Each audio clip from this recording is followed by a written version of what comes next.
नमस्कार मित्रांनो, आपल्या सगळ्यांचं हार्दिक स्वागत आहे आपल्या आवडत्या कार्यक्रमात ज्याचं नाव आहे हॅलो डॉक्टर।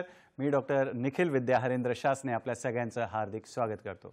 मित्रांनो, कार्यक्रमाची सुरुवात करूया, श्री गणेश करूया एका संस्कृत सुभाषिताने।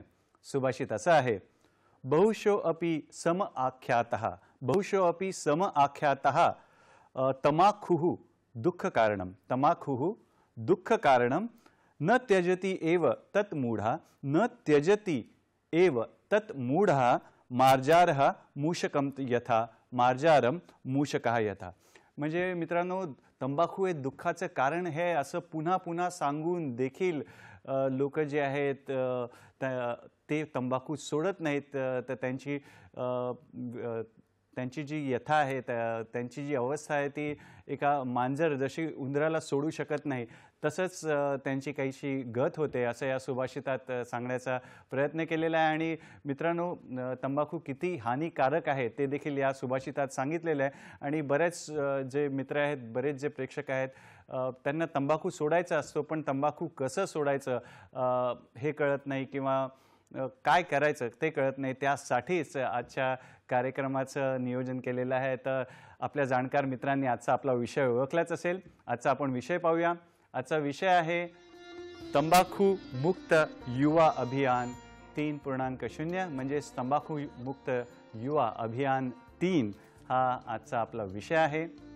आणि ह्या विषयावर मार्गदर्शन करायला मुंबईतील सुप्रसिद्ध सर जे समूह रुग्णालयातील कान नाक घसा तज्ञ, कान नाक घसा शल्य चिकित्सक डॉक्टर मिनेश जुवेकर सर आपल्यासोबत आहेत। नमस्कार सर, स्वागत आहे कार्यक्रमात। नमस्कार मित्रांनो, सरांचा तुमच्याशी परिचय करून देतो। डॉक्टर मिनेश जुवेकर, आपण कान नाक घसा शल्य चिकित्सक आहात, आपण सहयोगी प्राध्यापक आहात ग्रँड शासकीय वैद्यकीय महाविद्यालय आणि सर जे समूह रुग्णालय मुंबई येथे। सरांनी जगप्रसिद्ध असे ENT सर्जन जे आहेत, म्हणजेच फ्रान्समधील प्राध्यापक रॉबर्ट विन्सेट आणि बोकम जर्मनी येथील प्राध्यापक हिल्डमॅन यांच्याकडून प्रशिक्षण घेतलेलं आहे। आणि सरांना कर्णबधिर रुग्णांचं जे उपचार करायला, त्यांना सेवा देण्यात रुची, खास करून सर लहान मुलांना वर विशेष उपचार करतात, त्यांची सेवा करतात आणि जेणेकरून त्यांचे अथक परिश्रम याच्यासाठीच असतात की त्या लहान मुलांचं भवितव्य जे आहे ते उज्ज्वल असेल अशा दृष्टीने। आणि सरांनी आजपर्यंत 10,000हून अधिक कानाच्या शस्त्रक्रिया केलेल्या आहेत, 300हून अधिक कॉक्लिअर इम्प्लांट्सच्या ज्या शस्त्रक्रिया त्या केल्या आहेत आणि 280हून अधिक जे आहेत कॉक्लिअर इम्प्लांट्स म्हणजेच कॉक्लिअरचं प्रत्यारोपणाची जी शस्त्रक्रिया आहे ती निशुल्क केलेली आहे। आणि जुवेकर सर खेड्यापेडात जाऊन आरोग्य शिबिरं घेतात, तिथे आपली वैद्यकीय सेवा पुरवतात आणि कोविड महामारीच्या काळात देखील त्यांनी भरपूर योगदान दिलेलं आहे, भरपूर वैद्यकीय सेवा दिल्या आहेत। आणि जुवेकर सरांविषयी अजून सांगायचं झालं तर ते लेखक देखील आहेत। पदवी आणि पदव्युत्तर विद्यार्थ्यांसाठी कान नाक घसा या विषयावर सरांनी 2 पुस्तके लिहिली आहेत। पुस्तकाची नावं अशी आहेत, handbook of ENT and head neck surgery आणि दुसऱ्या पुस्तकाचं नाव आहे शॉर्ट नोट्स इन ENT। आणि सरांनी राष्ट्रीय आणि आंतरराष्ट्रीय पातळीवर 75हून अधिक शोध निबंध प्रकाशित केलेले आहेत। आंतरराष्ट्रीय आणि राष्ट्रीय स्तरावर सर व्याख्यान देखील देतात आणि सरांनी कला देखील जोपासलेली आहेत। सर उत्तम असे तबला वादक आहेत। सरांचे वेगवेगळीकडे कार्यक्रम तबला वादनाचे किंवा गाण्यांच्या कार्यक्रमामध्ये तुम्ही सरांना भेटू शकता किंवा ओळखू शकता। तर असे बहुगुणी व्यक्तिमत्व, बहुगुणी डॉक्टर आज आपल्यासोबत आहेत। शुभस्य शीघ्रम। तर कार्यक्रमाचा श्री गणेश करूया। हॅलो डॉक्टर, पुन्हा एकदा कार्यक्रमात स्वागत आहे। आणि आजचा आपला जो विषय आहे तंबाखू मुक्त युवा अभियान 3, तर हे अभियान का चालवलं जातं, याचं महत्त्व काय ते कृपया आम्हाला सर्वांना सांगा। Thank you doctor Nikhil. तुम्ही सांगितल्याप्रमाणे तंबाखूचं दुःख जे असतं ते फक्त पेशंट किंवा डॉक्टरांना नसतं, ते आपल्या देशाला होत आहे। तर याच दृष्टिकोनातनं गव्हर्नमेंटनी आणि राष्ट्रीय आरोग्य आणि कुटुंब कल्याण मंत्रालयाद्वारे हे तंबाखू मुक्त युवा अभियान हे चालू केलेलं आहे। कारण असं बऱ्याच वेळा दिसून आलेलं आहे की जे युवक आहेत ते तंबाखूचं युजेज खूप जास्त करतात, म्हणून शैक्षणिक जे जागा आहेत ते तंबाखू मुक्त करावं आणि आपल्या देशाची, आपल्या शासनाची एक स्वप्न आहे की आपली पुढची पिढी जी आहे, भारताची पुढची पिढी आहे, ती तंबाखू मुक्त असावी आणि याच दृष्टिकोनातनं ही एक चळवळ चालू केलेली आहे, हीच एक मोहीम चालू केलेली आहे की पुढच्या 20 वर्षात कमीत कमी किंवा नाही म्हटलं तरी शून्य तंबाखू वापरणारे युवक आपल्या देशामध्ये असले पाहिजेत. हेच या अभियानाचं मेन एम आहे. फारच छान. आणि तंबाखू सेवनाचं प्रमाणाविषयी जर विचारायचं झालं तर भारतात सध्या काय प्रमाण आढळतं, महाराष्ट्रात काय प्रमाण आढळतं, आणि समजा कुठल्या वयोगटामध्ये जास्त आढळतं, स्त्रियांमध्ये जास्त आढळतं का पुरुषांमध्ये? बरेचसे प्रश्न एकत्र विचारतोय, तर कृपया आम्हाला या प्रश्नावर मार्गदर्शन. नाही, हा महत्त्वाचा प्रश्न आहे, कारण जे ग्लोबल ॲडल्ट टोबॅको सर्वे म्हणून एक सर्वे केला गेला होता, त्यामध्ये लक्षात आलं की आपण संपूर्ण भारतात पाहिलं तर साधारणपणे 28 ते 29% आहे हे प्रौढ म्हणजे ॲडल्ट जे आहेत ते तंबाखूचं सेवन करतात. राहिली महाराष्ट्राची गोष्ट, तर महाराष्ट्रामध्ये 26% प्रौढ ॲडल्ट हे सेवन करतात. त्या 26%पैकी 40 ते 42% पुरुष आहेत आणि 14% या महिला आहेत. तर या प्रकारे आपण पाहिलं तर तंबाखूचं सेवन कमीत कमी 26% आपल्याकडे ॲडल्ट महाराष्ट्रामध्ये करतात. पण काळजी घेण्यासारखं आणि चिंतेची गोष्ट ही वेगळी आहे, कारण ह्याच्यामध्ये या सर्वेमध्ये हे दिसून आलं की 22 ते 45 वर्षाचे जे ॲडल्ट युवक आहेत जास्त करून ते तंबाखूचं सेवन हे सगळ्यात जास्ती करतात. ह्याचा अर्थ हा झाला की शाळेमध्ये किंवा शैक्षणिक जागेमध्ये बऱ्याचशा युवकांना ही तंबाखूची सवय लागते आणि तिथूनच ही सवय पुढे त्यांची चालली जाते. याकरता आपल्याला ही मोहीम सुद्धा चालवायची आहे आणि युवकांच्या दृष्टिकोनातनं हे तंबाखूचं सेवन थांबवण्यासाठी, अवेअरनेस प्रिव्हेंट करण्यासाठी हे आपण प्रयत्न करत आहोत. आणि डॉक्टर साहेब, कसं कळेल की आजकाल विविध प्रकारे, विविध नावाने किंवा विविध स्वरूपामध्ये तंबाखू मिळतं, तर बाजारपेठेमध्ये कुठल्या नावाने, कुठल्या स्वरूपात तंबाखू येतो ते देखील आम्हाला सांगा, आणि त्याचे काही प्रकार असतील तर कृपया ते देखील आम्हाला सांगा. तंबाखूचे आपण पाहिले तर खूप प्रकार असतात. आता आपण कुठल्या रुरल एरियामध्ये, लहान शहरामध्ये गेलो तर जसं नॉर्मल ब्रँडेड असतात आणि लोकल तंबाखूचे काही काही प्रकार असतात. पण सगळ्या याच्यामध्ये आपण तंबाखू पाहिलं तर गुटखा म्हणा, त्याच्यानंतर आपण तंबाखू वापरताना सिगरेट लोक ओढतात, बीडी, सिगरेट, चिलम, हुक्का, दाताला जी मशरी लावतात ती, या सगळ्या ह्याच्यामध्ये तंबाखूचं प्रमाण बऱ्यापैकी जास्त असतं. आणि हे प्रमाण असल्यामुळे होतं काय की हे ते वेगवेगळे पॅकिंगमध्ये देतात, वेगवेगळे फ्लेवर्समध्ये देतात आणि ह्याच्यामध्ये निकोटीन कंटेंट आपण म्हणतो हे जास्त असल्यामुळे त्याची सवय किंवा त्याची ॲडिक्शन ही खूप लवकर लागते. म्हणजे ती तलप म्हणतो आपण तशी ती खूप लवकर लागायला लागते, कारण त्याच्यामध्ये ते वेगवेगळे कंपनी फ्लेवर देतात आणि याकरता हे वेगवेगळ्या ठिकाणावरती वेगवेगळ्या प्रकारे वेगवेगळ्या ठिकाणी हे अवेलेबल असतात. फारच छान. सहज सोप्या भाषेत सर तुम्ही सांगितलं की निकोटीन नावाचा जो पदार्थ आहे त्याच्यामुळे ती तलफ लागते किंवा सवय होतं, व्यसन लागतं. आणि सर या निकोटीनचं किंवा तंबाखूचे जे आहेत ते शरीरावर काय परिणाम किंवा दुष्परिणाम होतात त्याविषयी देखील आम्हाला सांगा. निकोटीनचे शरीरावरती भयंकर दुष्परिणाम असतात आणि ते जे युवक तंबाखू किंवा जेही तंबाखूचे सेवन करतात त्यांना ते सुरुवातीच्या लक्षात अजिबात येत नाही. आता आपण निकोटीनमुळे सोपे और सगळ्यात पहिले आलेले सिंपल जे साईड इफेक्ट म्हणतो, म्हणजे दात खराब होणं, हिरड्यांवरती सूज येणं, चिडचिडपणा करणं, झोप न येणं, ब्लड प्रेशर कमी जास्त होणं, हार्टचे प्रॉब्लेम येणं, त्याच्यानंतर तुमच्या डायबिटीसमध्ये तंबाखू खाल्ल्यानंतर निकोटीन असल्यावर डायबिटीसमध्ये तुमचं शुगर तुमची कमी जास्त होऊ शकते. हे सगळे त्याचे साईड इफेक्ट असतात. पण सगळ्यात महत्त्वाचा आणि सगळ्यात डेंजरस आपण म्हणतो साईड इफेक्ट तंबाखू खाण्याचा हा आहे कर्करोग. कर्करोग म्हणजे आपण जो कॅन्सर म्हणतो, हे तंबाखूचा सगळ्यात मोठा आणि डेंजरस प्रॉब्लेम आपल्या देशासमोर, आपल्या सगळ्यांसमोर आलेला आहे. बरोबर मित्रांनो, कर्करोग आपण ऑक्टोबर महिना हा कर्करोगाशी निगडीत पण साजरा करतो. स्तनाचा कर्करोगाविषयी जनजागृतीसाठी ऑक्टोबर हा महिना साजरा केला जातो. आणि सरांनी जे तंबाखूमुळे देखील कर्करोग होतो त्याविषयी पण सरांकडून अजून जाणून घ्यायचं आहे. सर, आणि जर समजा दीर्घकाल जर कोणी जर तंबाखूचं सेवन केलं तर शरीराच्या वेगवेगळ्या अवयवांवर काय परिणाम दिसून येतो त्याविषयी देखील आम्हाला सांगा. असं असतं की पहिलं म्हणजे एक महत्त्वाची गोष्ट सांगायची आहे की तंबाखू खाण्याच्या सेवनाची कोणतीही सुरक्षित पातळी नाही आहे. म्हणजे काही पेशंट आम्हाला येऊन सांगतात की सर मी दिवसातनं फक्त 2 सिगरेट पितो किंवा दिवसातनं फक्त एकच सिगरेट पितो, पण अशी मी गेले 25 वर्ष करतोय, म्हणजे मला कर्करोग किंवा कॅन्सर होणार आहे की नाही. अशातलं नसतं. तुम्ही कितीही प्रमाणात तंबाखू खाल्लत तरी तुमच्या तब्येतीवरती त्याची इफेक्ट किंवा त्याचे डेंजरस इफेक्ट होण्याची शक्यता असते. आता आपण प्रत्येक अवयवावरती पाहिलं तर ह्याच्यामध्ये स्टॅटिस्टिक्स असं असतं की तुमच्या कर्करोग किंवा कॅन्सर आपण जे म्हणतो ते तंबाखू खाल्ल्यामुळे 90% असतात. तुमच्या शरीरामधले 90% कॅन्सर जे असतात ते तंबाखू खाल्ल्यामुळे होतात.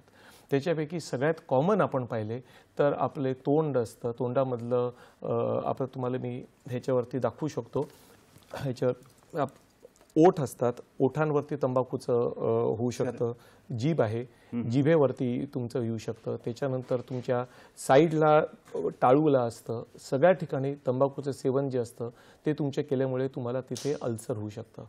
ते झाल्यामुळे काय होतं की तुम्हाला तिकडे सिंपल फोड्या येतात आणि त्या हळूहळू डेव्हलप होतात कॅन्सरच्या गाठीमध्ये. ही राहिली तुमची तोंडाची गोष्ट. पण ह्याच्या व्यतिरिक्त तुम्ही आपण पाहिलं तर तंबाखूचं सेवन केल्यामुळे तुमच्या स्वरयंत्रावरती प्रॉब्लेम होऊ शकतो. ते केल्यामुळे पॅनक्रियासचा कॅन्सर, खाण्याच्या नळीचा कॅन्सर, बायकांमध्ये सर्विक्सचा असे वेगवेगळे कॅन्सर हे तंबाखूमुळे आपले होऊ शकतात. तर तंबाखूचं नियमित फक्त तुमच्या तोंडामध्ये किंवा तुमच्या फक्त एका भागामुळे नाही आहे. डेंजरस कॅन्सर आपण पाहिले तर स्मोकिंगमुळे जे कॅन्सर होतात ते तुमच्या लंग्समधले कॅन्सर असतात आणि ते अतिशय डेंजरस असतात, कारण ते केलेले पेशंट ट्रीट करणं खूपच कठीण असतं. सरांनी आपल्याला दाखवण्यासाठी वेगवेगळी छायाचित्र देखील आणली आहेत की कुठल्या कुठल्या प्रकारचे कॅन्सर किंवा कशा प्रकारे निदान केलं जातं. या वळणावर आपल्याला एक फोन आलेला आहे. रमेश दादा यांचा फोन आहे, पाहूया त्यांचा प्रश्न काय. नमस्कार रमेश दादा, स्वागत आहे कार्यक्रमात. नमस्कार रमेश दादा, बोला. आपला प्रश्न. माझा प्रश्न असा आहे की माझी मावशी आहे ना, ही तपकिरीने दात घासत असते सकाळ दुपार संध्याकाळ. ते मशेरी टाईप मशेरी असते, बरोबर. तर त्याचे काय दुष्परिणाम काय असतात आणि ती सोडवण्यासाठी काय केलं पाहिजे? हे बघा, आपण तपकीर म्हटलो, आपण तपकीर किंवा मशेरी म्हटलो, त्याच्यामध्ये तंबाखूचं प्रमाण असतंच आणि ते तुमच्या मावशींना आपण अवेअरनेस करून समजून ती आपल्याला सोडवणं खूप गरज असतं. त्याच्यामुळे तपकीर जी असते, तंबाखूचं असतं, ते तुमच्या दातांवरती, हिरड्यांवरती, जिभेवरती सगळीकडे लागतं आणि हळूहळू त्याच्यावरती सूज येऊन त्याच्यावरती बॉईल किंवा अल्सर आपण म्हणतो, हे कॅन्सर असण्याची शक्यता तोंडामध्ये सगळ्यात जास्त असते. म्हणून मावशींना आपण अवेअरनेससाठी तुमच्या मावशींना त्यांना तुम्ही सहाय्यक केंद्राकडे नेलं पाहिजे. तुम्ही त्यांना समजवलं पाहिजे की तंबाखूचे दुष्परिणाम असतात आणि आता तुम्ही तंबाखूच्या मशिरीच्या व्यतिरिक्त बाकी टूथपेस्ट वापरणं ही जरुरी असतं, कारण ती आता मशिरी तेवढी त्यांच्यासाठी चांगली नाही आणि असं कॅन्सर किंवा काही रोग झाला तर त्यांना खूपच त्यांचा पुढे त्रास होऊ शकतो. डॉक्टर जुवेकर आपल्याला सहज आणि सोप्या भाषेमध्ये तंबाखूमुक्त युवा अभियान 3 यावर मार्गदर्शन करतात आणि तंबाखूचे किती घातक परिणाम होतात. 90% जे कर्करोग आहेत त्याचं कारण जे आहे ते तंबाखू आहे असं डॉक्टर साहेबांनी सांगितलं. अजून पण सरांकडून खूप आपल्याला जाणून घ्यायचे आहेत, तुमचे प्रश्न पण आपल्याला घ्यायचे आहेत. तुर्तास वेळ झाली का छोट्याशा विश्रांतीची पाहत राहा आपला आवडता कार्यक्रम हॅलो डॉक्टर, फक्त आणि फक्त दूरदर्शनच्या सह्याद्री वाहिनीवर, प्रत्येक घरासाठी, घरातल्या प्रत्येकासाठी.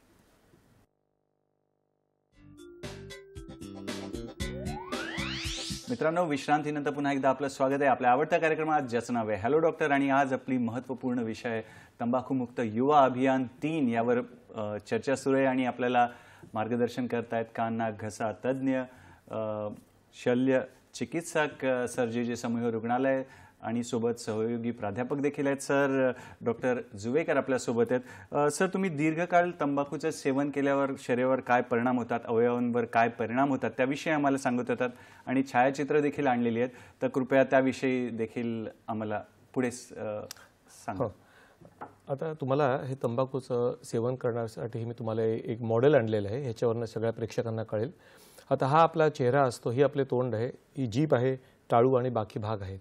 आता आपण पाहिलं की तंबाखूच्या सेवनामुळे काय होतं की तुमच्या तोंडामध्ये वेगवेगळ्या ठिकाणी अल्सर होतात.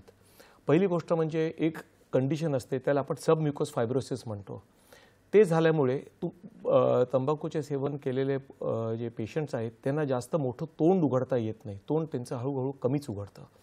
पण ह्याच्या व्यतिरिक्त आपण ही मॉडेल पाहिलीत तर ह्याच्यामध्ये जिभेच्या बाजूला हा अशी प्रकारची अल्सर येते, जे साधारण जखम म्हणतो आपण, ती भरत नाही. ओठांवरती अशा प्रकारची जखम होते, ती भरत नाही. टाळूला अशा प्रकारची जखम होते. तर या जखम असतात त्या कधी सहसा दुखत नाहीत. न दुखल्यामुळे पेशंट त्याच्याकडे जास्त लक्ष देत नाहीत आणि ते दिल्यामुळे ती हळूहळू जखम वाढत जाते. जिथपर्यंत ते डॉक्टरांकडे येतात तिथपर्यंत ती जखम बऱ्यापैकी वाढलेल्या असतात, तिथपर्यंत मोठ्या झालेल्या असतात आणि ती गाठ पसरलेली असते.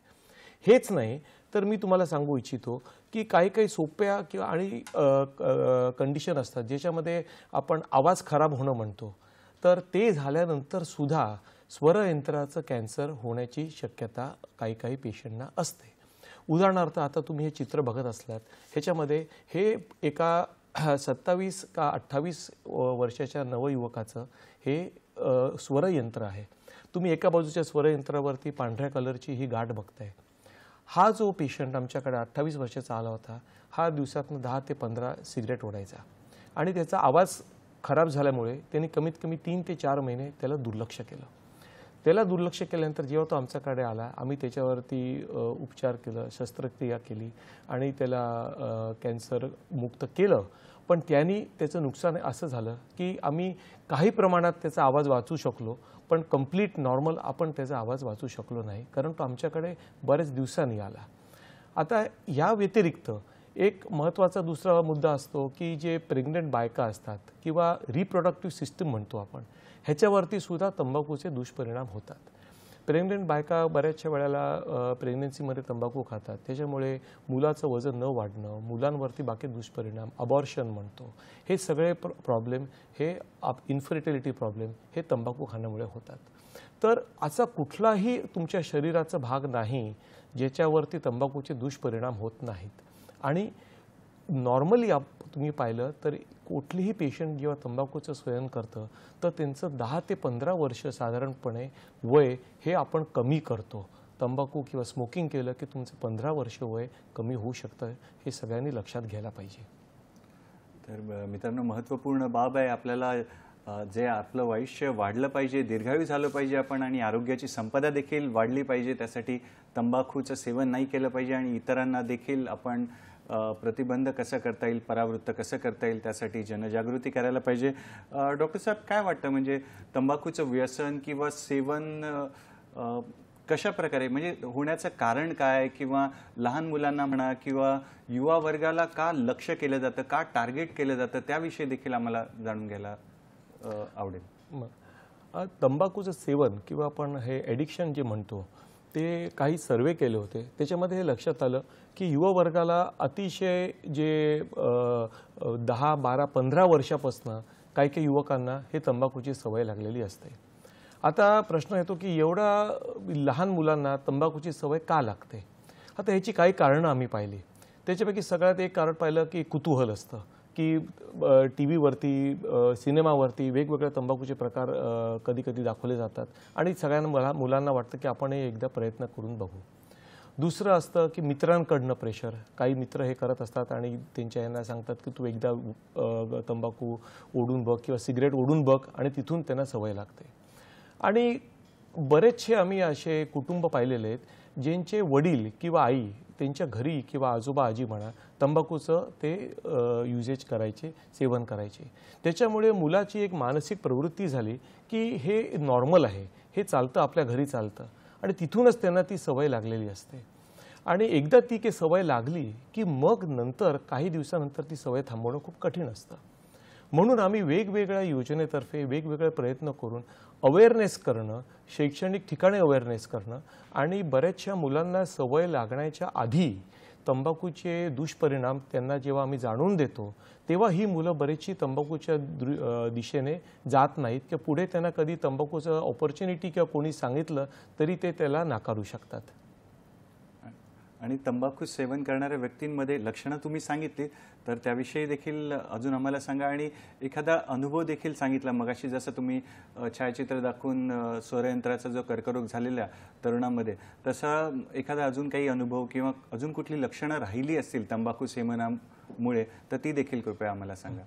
आता तंबाखू सेवनामुळे जे तुमचे सिम्पटम्स किंवा असतात ते आता महत्त्वाचं आहे की कुठल्याही तुमच्या शरीरामध्ये 2 आठवड्यापेक्षा जास्त गाठ किंवा काही सूज किंवा काही अल्सर फोड असली तर त्याचा तुम्ही निष्कर्ष केलाच पाहिजे. ही एक जनरल मेडिकल टर्मिनॉलॉजी किंवा रूल आहे. ह्याचं कारण का की समजा एखाद्या पेशंटला तोंडाचा कॅन्सर झाला असला, कर्करोग झाला असला, त्याला ती दुखत नाही, पण त्याला मानेमध्ये कधी कधी गाठी येतात. आमच्याकडे बरेचसे पेशंट जे येतात ते त्यांना मानेवरती गाठी कमीत कमी 6-8 महिन्याच्या आहेत, पण त्यांना दुखत नाही, काही त्रास होत नाही, खायला प्यायला त्रास होत नसतो, म्हणून ते त्याच्यावरती दुर्लक्ष करतात. होतं असं की ते गाठी वाढत बसतात, तुमची श्वासनळिका, तुमची स्वरयंत्र, खाण्याची नळिका ह्याच्यावरती ते पसरतं. एक दिवशी काही पेशंट आमच्याकडे आले होते, त्यांचं खाणं बंद झालं होतं, म्हणजे त्यांना गिळायला त्रास होत होता, जीवन अडकत होता. जेव्हा आम्ही पुढे निष्कर्ष केला तेव्हा लक्षात आलं की त्यांच्या खाण्याच्या नळीवरती एवढी मोठी गाठ आली होती की ते पुढे काहीच करू शकत नव्हते. म्हणजे त्यांची खाण्याची नळी अक्षरशः कॅन्सरच्या गाठीमुळे बंद झाल्यानंतर ते आमच्याकडे आले होते. म्हणून तंबाखू खाल्ल्यामुळे तुमच्याकडे जेव्हा तुम्हाला काही प्रकारचे सिम्पटम वाटले, तुम्हाला कुठली गाठ वाटली, सूज वाटली, तर त्याचं तुम्ही निदान आपण बायोप्सी म्हणतो किंवा टेस्ट म्हणतो, CT स्कॅन, काही तुम्हाला मी नंतर सगळे डिटेल सांगू शकतो, हे आपण लवकर केले पाहिजेत, जास्त विलंब करू नये. ह्याचं कारण का किंवा कारण हे जे तोंडाचे कॅन्सर्स असतात, कर्करोग असतात, अर्ली डायग्नोस म्हणजे आपण जे सुरुवातीच्याच काळामध्ये जेव्हा आपण त्याला डायग्नोस करतो त्याची 100% ट्रीटमेंट आणि क्युअर होण्याची शक्यता जवळजवळ 80% आहे आजच्या ठिकाणी, आणि ती बरीच चांगली आहे. कॅन्सरविषयी पण सरांकडून आपल्याला जाणून घ्यायचं आहे की आणि सर तपासण्या कुठल्या केल्या गेल्या पाहिजेत त्याविषयी, आणि जर अजून कुठली म्हणजे गाठ ही एक आम्हाला कळलं, अजून कुठली काही धोकादायक लक्षणं आहेत का त्याविषयी देखील सांगा, आणि कुठल्या तपासण्या ज्या आहेत त्या केल्याच पाहिजेत अशा काही मोजक्या असतील तर त्या देखील आम्हाला सांगा, जेणेकरून आपल्याला ते प्रेक्षकांपर्यंत पोहोचवता येईल.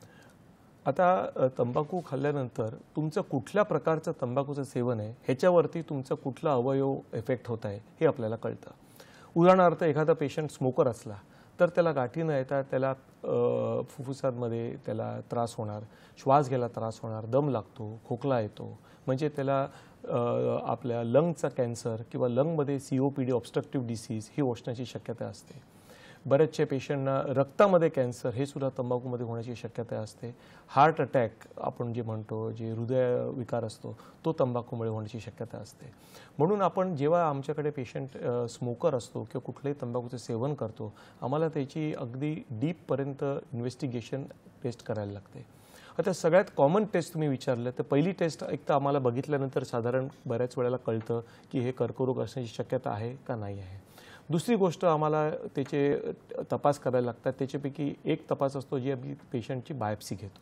बायोप्सी म्हणजे सोपी गोष्ट असते, जिथे तुमची गाठ किंवा सूज असते त्याचा छोटासा एक तुकडा काढून आम्ही तो चेकिंग करायला पाठवतो. त्याच्यावरती ते गाठीमध्ये कसली टिश्यू आहे, कसली सूज आहे हे आपल्याला कळतं.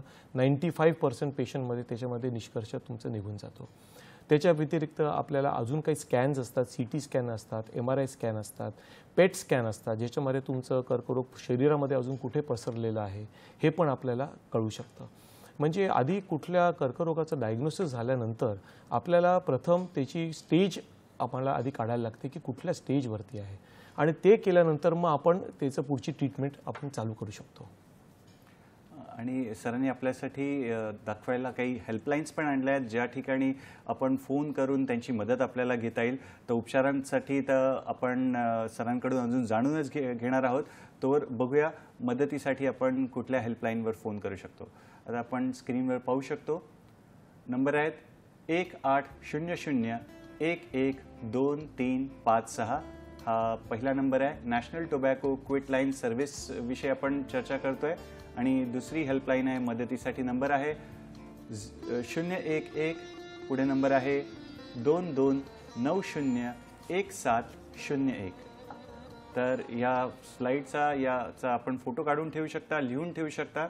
आणि सर उपचारांकडे पण वळूया, कारण की बरेच वेळेला डॉक्टरांकडे गेल्यावर जेव्हा डॉक्टर सांगतात की तुम्ही तंबाखू सोडलं पाहिजे, तर जे व्यक्ती जी आहे ती सोडते, म्हणजे तंबाखूला नाही सोडत तर डॉक्टरला सोडते, दुसऱ्या डॉक्टरकडे जाते.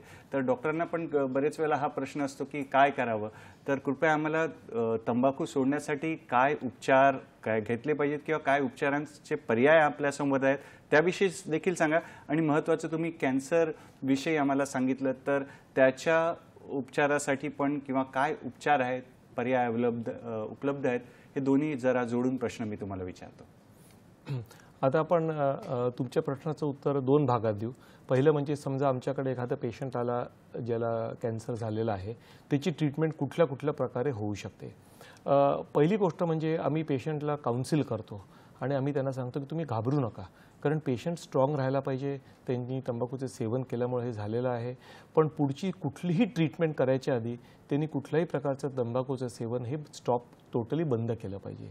म्हणजे आम्ही थोडंसं तंबाखू खाऊ शकतो किंवा थोडीशी सिगरेट पिऊ शकतो असं चालत नाही. तुम्हाला ते ताबडतोब बंद करायला पाहिजे. आता ते केल्यानंतर आता तोंडाचे समजा कॅन्सर असले तर त्याची ट्रीटमेंट मेनली सर्जरी असते आणि सर्जरीनंतर मग आपण रेडिएशन किंवा किमोथेरपी हे 2 ट्रीटमेंट असतात. वेगवेगळ्या अवयवांचे वेगवेगळे कॅन्सरचे ट्रीटमेंट असतात, पण कॉमन ट्रीटमेंट जे असतात ते ऑपरेशन असतं, रेडिएशन असतं, किमोथेरपी असतं आणि बऱ्याच पेशंटना आम्ही तिन्ही ट्रीटमेंटचं कॉम्बिनेशन देतो. डिपेंडिंग तुमच्या कुठल्या ऑर्गनमध्ये ते आहे, मग त्या प्रकारे आपण त्यांची ट्रीटमेंट चालू करू शकतो. आता तुमचा दुसरा प्रश्न, ज्याच्यामध्ये एखादे पेशंट आमच्याकडे तंबाखू यूज करणारे खूप आहे आणि त्यांना कॅन्सर झाला नाही आहे, तर त्यांना त्याच्यामधनं कसं बाहेर काढू शकतो. पहिली गोष्ट की ह्यांनी डॉक्टरांनी सांगितल्याप्रमाणे हेल्पलाईनचा आपण उपयोग करावा, तिथे आपण काउन्सिल करावं. दुसरी गोष्ट तुमच्या लक्षात आली पाहिजे की पेशंटनी स्वतः मानसिक रीतीने खूप स्ट्रॉंग राहायला लागतं, कारण स्मोकिंग तंबाखू हे तुम्ही सोडल्याशिवाय पुढचा रस्ता नाही आहे. हे सोडणं हे मेन गोष्ट आहे.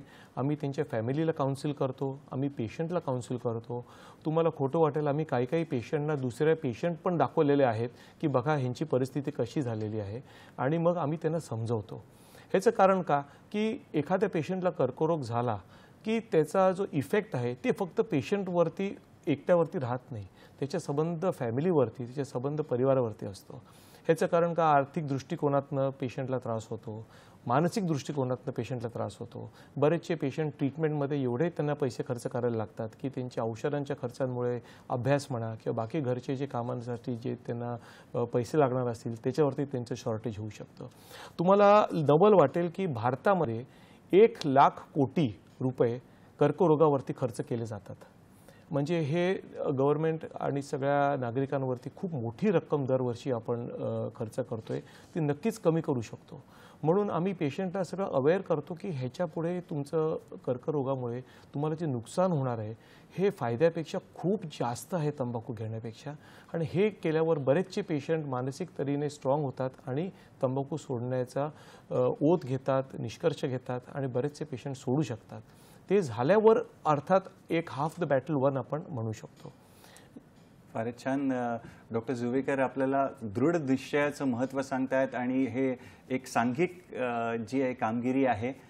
डॉक्टर साहेब, आपल्याला ईमेलवर जो आमचा ईमेल ॲड्रेस आहे hello2026@gmail.com या ईमेल ॲड्रेसवर एक ईमेल आलेला आहे. महादेव यांचा ईमेल आलेला आहे. त्यांचा असा प्रश्न आहे की बरेच जण बरेच वेळ म्हणजे बरेच वर्ष देखील तंबाखू खातात आणि त्यांना कॅन्सर होत नाही, आणि जे लोक कधी कधी आपण असं पाहतो की तंबाखू खात नाही तरी त्यांना कॅन्सर झालेला किंवा कमी वेळात त्यांनी तंबाखू घेतला तर कॅन्सर झालेला आहे. तर यामागे काय कारण असू शकतं, तर हे जाणून घ्यायची त्यांची इच्छा आहे. काय सांगणार डॉक्टर साहेब? बघा, हा एक छान प्रश्न आहे.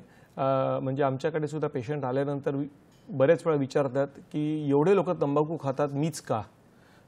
तर आम्ही त्यांना हे सांगतो की तंबाखू खाल्ल्यानंतर कॅन्सर होणं हे खूप कॉमन आहे.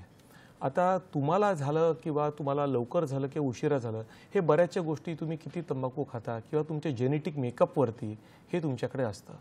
म्हणजे प्रत्येक पेशंट ज्याला ब्लड प्रेशरचा त्रास आहे त्याला हार्ट अटॅक येत नाही, काहीच पेशंटला येऊ शकतो. ते तुमचं person to person, patient to patient ते तुमचं डिफर होतं. आता कर्करोग बिना तंबाखू खाणं होणं ते वेगळा विषय आहे आजच्या विषयापेक्षा, पण त्याच्यावरती मी एवढं सांगू शकतो की बाकीसुद्धा कॅन्सर होण्याचे काही कारणं असतात. जसं तुमचं स्पायसी फूड, खूप तिखट जेवण खाल्लं किंवा तुमच्या टोकदार दातं असतात जी तुमच्या जिभेला सारखी टच होऊन त्याच्यावरती इजा करत असते, खूप लोक काही दारू पित असतात, या सगळ्या गोष्टींमुळे सुद्धा आपल्याला कर्करोग होण्याची शक्यता असते. पण आजचा मूळ विषय जो कर्करोग आहे की तंबाखू खाल्ल्यामुळे जो होतो तो परत सांगण्यासारखं म्हणजे 90% जो कर्करोग तोंडातले होतात ते तंबाखू कुठल्या प्रकारच्या खाल्ल्यामुळेच होतात ते. डॉक्टर साहेब, अरुण मराठे यांचा फोन आहे आपल्याला, तर पाहूया त्यांचा प्रश्न काय. अरुण दादा, स्वागत आहे कार्यक्रमात. कृपया तुमचा प्रश्न विचारा. हा, नमस्कार. नमस्कार अरुण. मी पुणे येथे राहतो. तिथे शाळांच्या बाजूला हा, होय. ऐकायला येते सर, सलग प्रश्न विचारा. शाळांच्या बाजूला बरेचसे चहाचे वगैरे स्टॉल्स आहेत तिकडे. बरं त्यांच्यामध्ये इल्लीगल तंबाखू वगैरे विकतात. बरं पोलीस स्टेशनमध्ये तक्रार केली तर ते म्हणतात आरोग्य विभागाचा हे आहे, आरोग्य विभाग कोणतीही कारवाई करत नाही आणि त्यांना दंड फक्त 200 रुपये आहे. बरं तर ते 200 रुपये भरतात आणि विक्री चालूच ठेवतात. बरं तर हे तुमचं जे अभियान आहे, युवा अभियान, त्याच्यातर्फे जर तुम्ही काही पोलीस स्टेशनला किंवा आरोग्य विभागाला किंवा राज्य सरकारच्या पातळीवर, कारण स्थानिक पातळीवर या प्रश्नाचं काही निरसन होत नाही, तर जर खरंच या अभियानाचा उद्देश चांगला असेल तर राज्य पातळीवर प्रयत्न करून तुमच्यातर्फे काही होतं का हे बघायची माझी तुम्हाला विनंती आहे. धन्यवाद. चांगला प्रश्न आहे अरुण दादा. फक्त आपण वैद्यकीय भागावर आपल्या कार्यक्रमामध्ये आपलं जे हे असतं की तज्ज्ञांचा जास्तीत जास्त आपल्याला फायदा घेता येईल, तर तो वैज्ञानिक दृष्ट्या जर, कारण हा थोडा ॲडमिनिस्ट्रेशनचा भाग झाला, तर तुमच्या सूचनांची नोंद आहे आणि सोबत वैद्यकीय काही आम्ही मदत करू शकलो तर हॅलो डॉक्टर कार्यक्रमाचा हा एक उद्देश आहे. तर डॉक्टर साहेब, या प्रश्नावर तुम्हाला काही सांगायचं आहे का आपण पुढे जाऊया? या प्रश्नावरती मी एवढंच सांगू शकेन की आपलं COTPA म्हणून एक लॉ पास झाला होता 2023 मध्ये, या 2003 मध्ये सॉरी. तर या लॉमध्ये ऑलरेडी त्यांनी गव्हर्नमेंटनी कायदा काढला होता की शैक्षणिक ठिकाणाच्या बाजूला तुम्ही तंबाखूचं कुठलीही विक्री करू शकत नाही. आणि त्यावेळेला मेन विचार हाच होता की जे युवक आहेत ते त्याच शैक्षणिक ठिकाणाच्या वेळेला तंबाखू विक्री करून त्यांना ती सवय लागू शकते, ते थांबवण्यासाठीच त्यांनी तो 2003 मध्ये हा लॉ पास केला होता. म्हणून मी एवढंच सांगतो की ऑफिशियली आपण पाहिलं तर त्याच्यावरती गव्हर्नमेंटचा लॉ तर आहे, पण आता बाकी जे ॲडमिनिस्ट्रेटिव्ह आहे त्याच्यावरती मला वाटतं योग्य ते डिपार्टमेंटला त्याच्यावरती कारवाई करायला लागेल. धन्यवाद सर. आणि शासकीय योजनांविषयी, शासनाविषयीचा विषय निघाला तर सरकारचे प्रयत्न काय सुरू आहे तंबाखू मुक्त जे युवांना ठेवण्यासाठी, तर त्याविषयी सरकारचे जे प्रयत्न आहे त्याविषयी, शासकीय योजनांविषयी देखील कृपया आम्हाला सांगा, जेणेकरून त्याचा फायदा आमच्या सगळ्या समाजाला आपल्याला लाभेल. त्याविषयी नक्कीच सरकारने तंबाखूच्या विरोधामध्ये बरेचसे अभियान चालू केलेले आहेत जे लोकांना तेवढी कल्पना नसेल सुद्धा. त्याच्यापैकी एक कॉमन एक नॅशनल टबॅको कंट्रोल प्रोग्राम जो NTCP म्हणून चालू केलेला आहे. दुसरा त्यांनी एक टबॅको फ्री यूथ कॅम्पेन हे आता ऑक्टोबरमध्ये चालू केलेलं आहे. आणि टबॅको फ्री यूथ कॅम्पेन ही आता तिसरी आहे, पहिली आणि दुसरी ऑलरेडी झालेली आहे. ह्याच्या व्यतिरिक्त बरेचसे NGOज असतात जे टबॅकोच्या विरुद्ध अभियान करतात, टबॅकोच्या अवेअरनेसबद्दल प्रयत्न करत असतात आणि वेगवेगळ्या पातळीवरती हे तंबाखूच्या सेवनाच्या विरोधामध्ये प्रयत्न चालू असतात. सोशल मीडियावरती वेगवेगळे क्लिपिंग्सतर्फे, शाळेतर्फे, काउन्सिलिंगतर्फे हे होऊ शकतं. म्हणून मला वाटतं की गव्हर्नमेंट ह्याच्यावरती खूपच उद्याचा विचार करून आज युवकांसाठी हे तंबाखूचं नॅशनल प्रोग्राम चालू करत आहेत सगळे. फारच छान समर्पक असं उत्तर डॉक्टर साहेब तुम्ही दिलेलं आहे. मित्रांनो, तुम्ही पण फोन करून छान प्रश्न विचारतायत ईमेलद्वारे, जो आमचा ईमेल ॲड्रेस आहे hellodoctor2026@gmail.com. या ईमेल ॲड्रेसवर छान प्रश्न विचारतात. तंबाखूमुक्त युवा अभियान 3 या विषयावर आपली चर्चा सुरू आहे. तर तुर्तास वेळ झाली एका छोट्याशा विश्रांतीची. पाहत राहा आपला आवडता कार्यक्रम हॅलो डॉक्टर.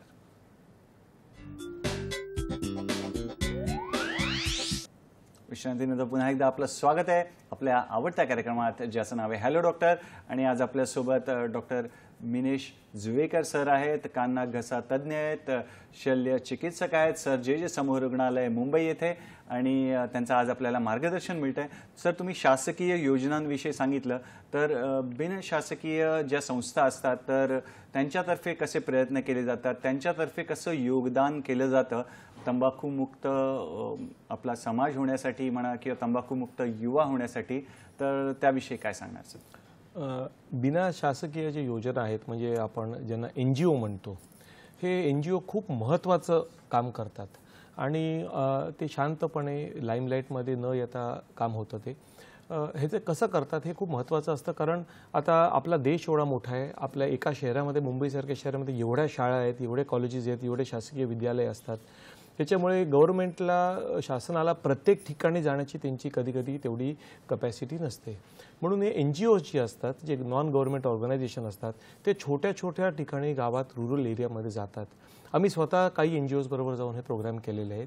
त्याच्यामध्ये ते अवेअरनेस कॅम्पेन करतात. प्लेज म्हणजे आपण नाटकं म्हणतो तशी नाटकं करतात, दाखवायला लोकांना जाणीव देण्यासाठी की तंबाखू नी काय काय दुष्परिणाम तुमचे होऊ शकतात. ह्याच्या व्यतिरिक्त ते व्याख्यान करतात, काही व्हिडिओज दाखवतात. काही तंबाखू खाल्ल्यामुळे पेशंट ज्यांनी सोडलेलं आहे तंबाखू त्यांना बरोबर घेऊन जातात आणि जेणेकरून जी लहान मुलं जी असतात, ज्यांना तंबाखू पुढे खाण्याची शक्यता असते, ज्या एरियाजमध्ये स्पेशली, ते टार्गेट करतात. आणि जेव्हा त्यांना ते टार्गेट होतं NGOजतर्फे, त्याप्रमाणे ते मुलं आपण कंट्रोल करू शकतो. ह्याच्या व्यतिरिक्त जी मुलं ऑलरेडी तंबाखू या व्यसनी झालेली असतात त्यांना काउन्सिलिंग करणं महत्त्वाचं असतं, कारण ती पुढची पिढी आहे. त्यांचं तंबाखू आज आणि स्मोकिंग किंवा आज बंद केलं तर पुढे त्यांना कर्करोग किंवा कॅन्सर होण्याची शक्यता आपण कमी करतो. म्हणून त्या युवकांना ते स्पेशल काउन्सिलिंग करतात, गव्हर्नमेंट काउन्सिलिंग करतात. त्या युवकांना त्यांच्या पालकांना बोलवतात, पालकांना बोलून त्यांनाही समजावून सांगतात ह्याचे दुष्परिणाम काय आहेत. आणि सोशल मीडिया म्हटल्याप्रमाणे ड्रामाज म्हटलो, प्लेज म्हणा, व्हिडिओज म्हणा, डिफरंट चार्ट्स म्हणा, व्हॉट्सॲप किंवा आपण अशी वेगवेगळे माध्यमं म्हणा, ह्याच्यातर्फे ते घरोघरी जाण्याचा प्रयत्न करतात, जेणेकरून तंबाखू मुक्त आपण आपला देश करावा. फारच छान. डॉक्टर साहेब, या वळणावर आपल्याला विद्येचं माहेर घर जे आहे, महाराष्ट्राचे जे सांस्कृतिक केंद्र आहे, पुण्याहून आपल्याला फोन आहे. मंगलताई आपटे यांचा फोन आहे. पाहूया त्यांचा प्रश्न काय. नमस्कार. नमस्कार. मला असा प्रश्न विचारायचा आहे की काही काही बायका आहेत ना, तर त्या विड्या वळतात. विड्या वळताना त्यांना हाताला थोडासा त्रास होत असेल त्या विड्या वळून, तर मग त्यांना आरोग्याच्या त्या दृष्टीने त्यांना कितपत त्रास होत असेल किंवा त्यांनी कशी काळजी घ्यावी विड्या वळताना. धन्यवाद आपल्या प्रश्नासाठी. काय सांगणार डॉक्टर साहेब? आता हा एक प्रश्न असा आहे की ज्या बायका विड्या वळतात त्यांना हाताला तर त्रास अर्थात होत असेलच, कारण ते फिजिकल काम आहे. पण नकळत या बायकांना जेव्हा विड्या ते वळत असतात तेव्हा तंबाखू जी उडतं त्याचं ते इन्हेलेशन किंवा ते श्वासामध्ये आत घेतात. म्हणून तंबाखूचं ते स्वतः विड्या उडत नसतील किंवा स्वतः स्मोकिंग खात नसतील, पण ज्या हवेमुळे तंबाखूचे कण उडतात विड्या बनवताना, ते त्यांना फेफड्यांना किंवा त्यांच्या लंग्समध्ये हे त्रासदायक होऊ शकतं. म्हणून त्यांनी बऱ्याच ठिकाणी विड्याचे किंवा स्मोकिंगचे जे कंपनीज असतात तिथे ते मास्क कंपल्सरी केलेलं असतं अर्थात, आणि त्याच्याचमुळे त्यांच्या लंग्समध्ये हा त्रास होऊ शकत नाही. म्हणून हवेमधनं या बायकांना त्रास किंवा पुढे मोठा आजार होण्याची भीती असते. मास्कचा आपण प्रयोग केला पाहिजे, हे पण एकदम छान समर्पक असं उत्तर दिलंय सर. ईमेलवर आपल्याला एक प्रश्न आलेला आहे सर. मंगेश झेपे यांचा प्रश्न आहे की सुपारी खाल्ल्यामुळे कर्करोग होऊ शकतो का? तर काय सांगणार या प्रश्नात? मंगेश झेपे साहेब, सुपारी खाण्यामुळे कर्करोग 100% होऊ शकतो. असं नाही की सुपारीमध्ये तंबाखू नाही म्हणून कर्करोग होऊ शकत नाही. ह्याचं कारण का की जेव्हा आपण तोंडाचा कर्करोग म्हणतो ते कुठल्याही प्रकारचे इरिटंट म्हणतो ज्याच्यामुळे तोंडामध्ये कर्करोग होऊ शकतो. ते सुपारी असू दे किंवा पान असू दे किंवा बीटल नट जे सुपारीमध्ये असतं त्याच्यामध्ये काही काही केमिकल्स असतात जे तुमच्या तोंडाच्या, चमड्याच्या आणि आतल्या कातडीला, चमडीला इरिटेशन करतं.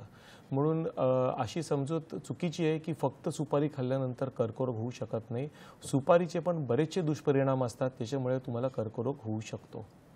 आणि डॉक्टर साहेब, आजकाल आपण समाज माध्यमांवर बघतो, चित्रपटांमध्ये बघतो की धूम्रपान करताना दाखवलं जातं किंवा तंबाखूची काही विज्ञापनं पण असू शकतात. तर त्याचा बालमनावर म्हणा किंवा युवा मनावर कसा प्रभाव पडतो म्हणा किंवा काय परिणाम होतो त्याविषयी देखील आम्हाला सांगा. हा खूप इंटरेस्टिंग तुम्ही विषय काढलेला आहेत. कारण आता तुम्ही कुठलेही चित्रपट पाहिलात जिथेमध्ये कुठला ॲक्टर किंवा स्मोकिंग करत असतो तेव्हा खालती आपल्याला लगेच एक वॉर्निंग मिळते की स्मोकिंग आपलं डेंजरस आहे म्हणून.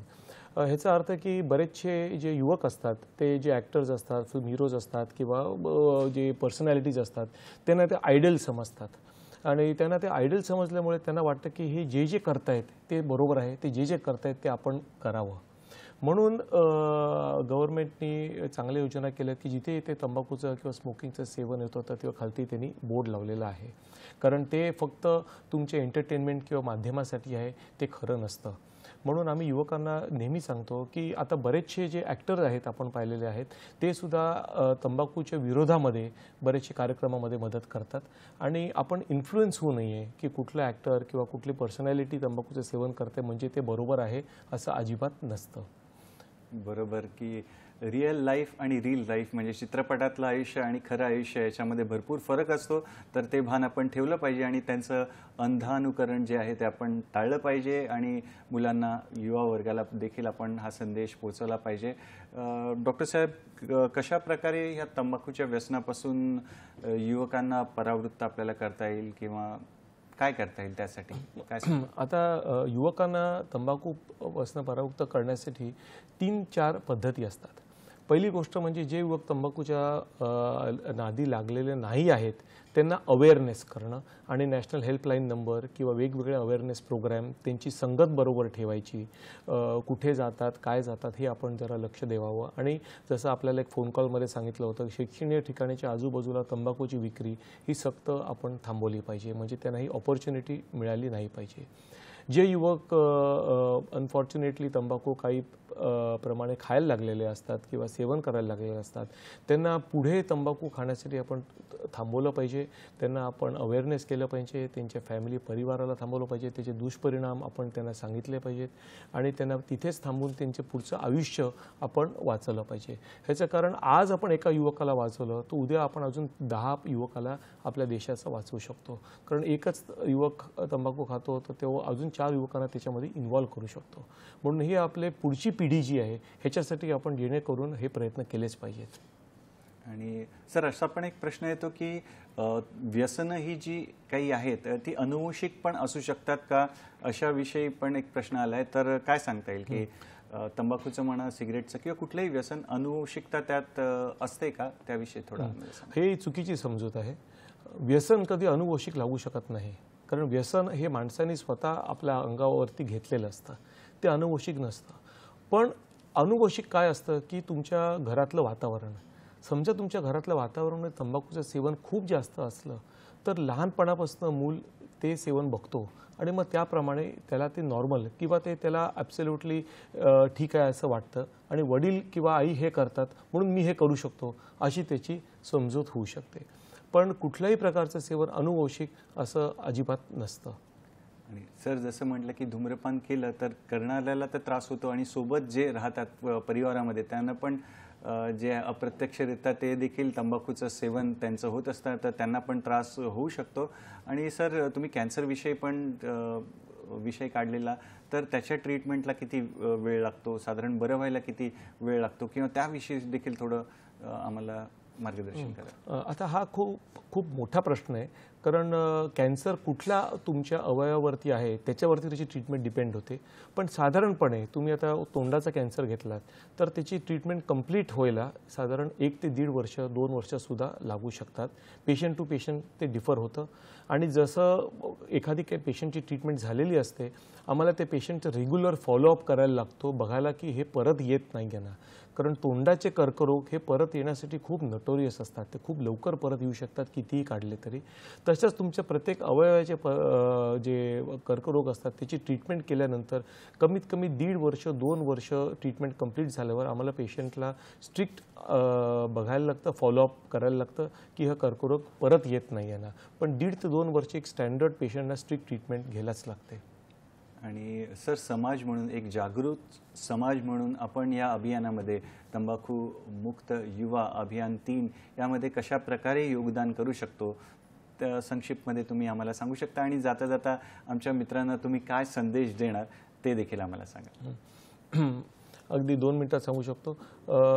या अभियानातर्फे आम्ही स्वतः प्रत्येक नागरिक आहे प्रत्येक युवक आहे हा काय करू शकतो की त्याचे जे मित्रमंडळी आहेत, त्याच्या कॉलेजमधले मित्र आहेत, शाळेमधले जे मित्र आहेत, जे कुठल्याही प्रकारच्या तंबाखूचं सेवन करत असतील, त्यांना जाऊन तुम्ही समजावू शकता की हे तुमच्यासाठी चांगलं नाही आहे, हे तुमच्या परिवारासाठी, तुमच्या देशासाठी आणि तुमच्या स्वतःसाठी चांगलं नाही, जेणेकरून पुढे तुम्हाला खूप त्रास होऊ शकतो. आणि त्यांना हेल्पलाईन नंबर जे दिलेले आहेत त्यांना गाईड करू शकतात, त्यांच्याबरोबर जाऊ शकतात. आणि बरेचसे जे युवक आहेत ते आपल्या मित्रांचं जास्त ऐकतील, पालकांच्यापेक्षा मित्रांचं जास्त ऐकून ह्याच्यापैकी आपण मदत करू शकतो. आता एक टेक होम मेसेज जे आपण म्हटलात, एक गाईडलाईन म्हणायचं, मी या तुमच्या माध्यमाद्वारे सगळ्यांना एकच सोपं गोष्ट सांगू शकतो, कारण आम्ही डॉक्टर्स आहोत, आम्ही हे सकाळ संध्याकाळ आम्ही बघतो आणि कर्करोग झालेले पेशंटवरचं जे त्यांना त्रास होतो ते कधी कधी आम्हालाही बघवत नाही, खूप त्रास होतो. म्हणून आम्ही सगळ्यांना मी एकच मेसेज आज देऊ इच्छितो की तुम्ही जीवनाला हो म्हणा आणि तंबाखूला नको म्हणा. ह्याच्यापेक्षा सोपी गोष्ट अजून काही नाही आहे. फारच छान. मित्रांनो, सरांनी सांगितल्याप्रमाणे आपल्याला जीवनाला हो म्हणायचं आहे, आरोग्याला हो म्हणायचं आहे आणि तंबाखूला नाही म्हणायचं आहे. नाही म्हणायला शिकायला पाहिजे मित्रांनो आपण. आणि डॉक्टर साहेब, आपण आपल्या व्यस्त वेळापत्रकातून वेळात वेळ काढून इथे आलात आणि आपल्या महत्त्वपूर्ण विषयावर आम्हाला मार्गदर्शन केलं. त्यासाठी दूरदर्शनच्या सह्याद्री वाहिनीतर्फे, आमचा जो हॅलो डॉक्टरचा संघ आहे त्यांच्यातर्फे आणि आमच्या प्रेक्षक मित्रांतर्फे खूप खूप आभार तुमचे आणि पुढील वाटचालीसाठी खूप खूप शुभेच्छा तुम्हाला. मित्रांनो, वेळेला मर्यादा आहे, पण आमचं जे प्रेम आहे तुमच्यासाठी त्याला मर्यादा नाही आहे. त्यासाठी एक नवीन विषय घेऊन आपल्या भेटीला आम्ही येणारच आहोत आपल्या आवडत्या कार्यक्रमात, ज्याचं नाव आहे हॅलो डॉक्टर, फक्त आणि फक्त दूरदर्शनच्या सह्याद्री वाहिनीवर, प्रत्येक घरासाठी, घरातल्या प्रत्येकासाठी. धन्यवाद. नमस्कार. नमस्कार.